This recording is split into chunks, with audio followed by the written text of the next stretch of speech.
Welcome back to Local Decision 2020. I'm Rusty Ray, and we're joined now by candidate for Centennial School Board. It's Sue Linser. Sue, thank you for being here. Thank you. Why run for school board now? Certainly you've been very involved as your three children have made their way through Centennial schools. Tell me more about that involvement. I have been very involved. First, I was fortunate enough to be an at-home parent for part of their upbringing, and then later on went back to work. And I really dug into the school. Went to Blue Heron. I was a parent volunteer. I started off at the Blue Heron PTO, and I worked up through till president. I probably ran just about everything that could be possible there, yearbook, book fairs. Really enjoyed that, getting to know the teachers, getting to know the kids, being a part, seeing the impact. I just went back there recently and saw the swing sets that we helped put in and the basketball hoops. And also we started the science fair and art fair, and just to see that that's continuing and to see that impact. That means a lot to me. And then I kind of graduated up working more with the district. I've helped co-chair 2 levies. I was part of the superintendent's selection committee. I also worked on the district improvement committee, and in there I really was impressed with the district, because even though we had failed some measures on the MCAs, they hadn't just started to help fix where they were, not as competent, but they had already been working on a lot of those things. So that really made me very impressed with the fact that they are always continuously trying to improve. I also worked with the 2016, we had a strategic planning session, part of the committee. That was really phenomenal, and came out with some really good roadmaps of what we needed to work on and how we could achieve, some eight solid goals that we came out with. And then recently, I did go back to work, so I wasn't able to give as much time, but I've always been part of the System Accountability Committee, which is that one step before the school board. So they bring, different programs like AVID was amazing, and LEAP. I've had 3 different kids with definitely different learning levels. I've had, my oldest daughter was actually a tutor for AVID, and my youngest one definitely needs it. Tell me more about those specifically. That it allows, is that like a mentoring or like a partnership with older and younger? So AVID is a whole process, a system of how to go about learning and go in class. They have an organizational binder. A lot of kids, like my older 2 are very organized. My youngest one, it was interesting, someone asked her, because it was the first time she had it in 6th grade, and they asked, well, how is AVID going? And she said, it saved me. And it really, really did. She was totally disorganized, and it just really kept her focused. Now, I will say the pandemic did not help, but we're trying to keep back on track with her. And my daughter was able to tutor because she had a free hour, and so she was able to help kids with math and English. I want to know more about this Systems Accountability Committee, and you mentioned it, and I wrote it down, so I made sure I got it right. Yeah. That, you said it, is kind of that last step before the school board. It sounds like almost like a workshop of ideas, but what attracted me, in terms of it allows a chance to kind of talk through some processes or talk through some initiatives and talk through some ideas. Yeah, and if we approve, then it'll go to the board. So it's kind of that first step of some curriculum, or AVID and both LEAP. LEAP is another where they get an hour to do. My son played basketball for the first 2 years, but then he realized he needed to use it for like studying or asking teachers. And my daughter, she was a 3-sport athlete, I don't know how she would have gotten through high school without that extra time just to get her homework done and to ask the teachers and just have that break, because you don't have gym at that age.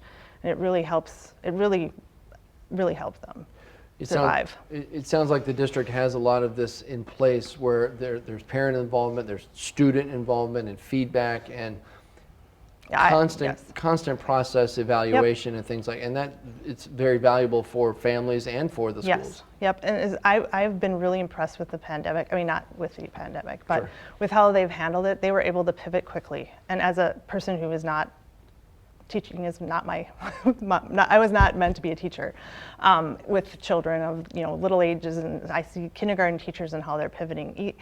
These little kids that, how do you social distance a kindergartner, and they're doing it. But what I really thought was interesting is they took a survey, and they had all of us answer a survey, and I really feel like they took it to heart, and they really tried to find the best approach And also what impressed me is we started right on time. Now I know the communication was a little late, but they also probably didn't want to say something that was going to change, you know. So I was fortunate because I only had to deal with a 7th grader. I didn't have little kids, and I know that must have been very stressful. But I really feel like they've done well in listening and taking feedback and trying to really give our kids the best chance they have right now during these crazy times. And looking forward a little bit, looking forward to getting back to normal, whatever that might be, whenever that might be, and for whatever reason that might be. Are there lessons that you feel like the district and maybe even individual schools have learned or have implemented or have maybe innovated in terms of distance learning or the feedback or the process of learning that can help the district moving forward, adapting to the different needs and then also realizing different needs of different families? Yeah, I think that being able to update your technology, being able to have that opportunity for kids to distance learn. I know, for instance, we just had a family emergency. We ended up back in Morris, and my daughter was able to go to school even though she wasn't at school, something that we wouldn't have been able to do. And I know there are kids out there that just don't like the structure of the high school, or they don't feel like that's where they want to be, and they can come and they can do distance learning. I think we're going to have to figure out a way to give those opportunities, because distance learning and people being able to look at it online is an important thing, I believe. I also feel I know my kids benefited from having recorded sessions too, because then they could go back, especially math, like you can go back and try to figure out what it is, because, well, I know he said this, but I don't remember. I think that's very valuable. But I know that in class is still some of the best places for the kids to be. I know my daughter really, it would be very great when she gets to go back full time.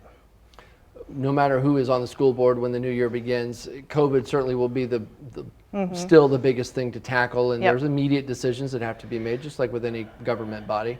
But is there anything that was kind of there before COVID or that the school district was working on that you feel like was pushed by the wayside, or maybe efforts were postponed because COVID had these immediate decisions that had to be made that you want to see continued work on? Well, I think the achievement gap is something that we may have more of an issue with just because of COVID, right? We're going to have to work and figure out what kids are lagging behind, what kids aren't getting reached, and provide them with maybe extra assistance or testing to figure that out. Who knows what's going to happen at the end of this, but I hope it's soon. I really do. Achievement gap is something that so many people talk about, and so many every person you talk to may have a different approach or a different solution. But it's not just something throwing money at. Not that there's a whole lot of money right now to throw around, but it's not. It's more than that. You make it sound like it's maybe take what you have resources wise and reallocate it and concentrate it on certain things. No, I mean that's always part of. I think they continuously. That's one thing. So my daughter was not at level reading, so I understand what it's not to be achieving. And the testing that they did and the intervention that they had was it helped her. She started reading and she's now getting good grades. But it took that intervention, and they did test early. And I think that's important, just to grab those kids. And it's hard because, you know, budgets are tight. So what can we do within our budget? And that's really what you need to do, is prioritize. You only have a certain amount of money. What can you do? And I feel like they do a really good job of trying to be innovative and work through and work with different families, in my experience.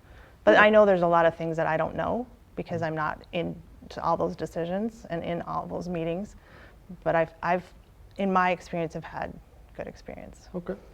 What are the strengths of the district? You've got so many people who tell us, including school board candidates, who say we moved to the district because of this is where we wanted our children to go to school. What are the strengths? You've mentioned some of them here, and in particular how it's responded to COVID, but what is Centennial doing right? I like the fact that any learner can come here. If you want to go to college after, if you want to do a vocation, if you want to go straight into the work world, you can come here and you can find that path. You can go to college. You can get your 2 years of college done within the school, and they allow that, and they provide means for that. My kids, like I said, I have 3 different learners.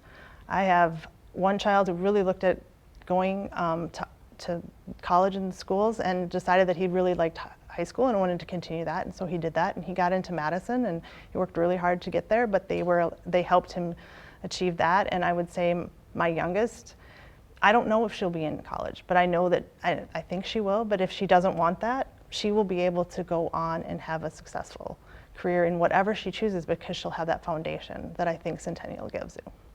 Certainly, as I mentioned a moment ago, funding is going to be a concern Yes. as we get out of this COVID mess and all the economic implications that have come from it.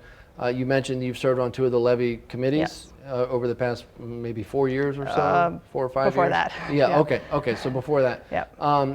That has been one solution that Centennial has continued to draw upon, going to the community and saying, this is what we want to pay for, this is what it will mean if you vote for it, this is what it will be.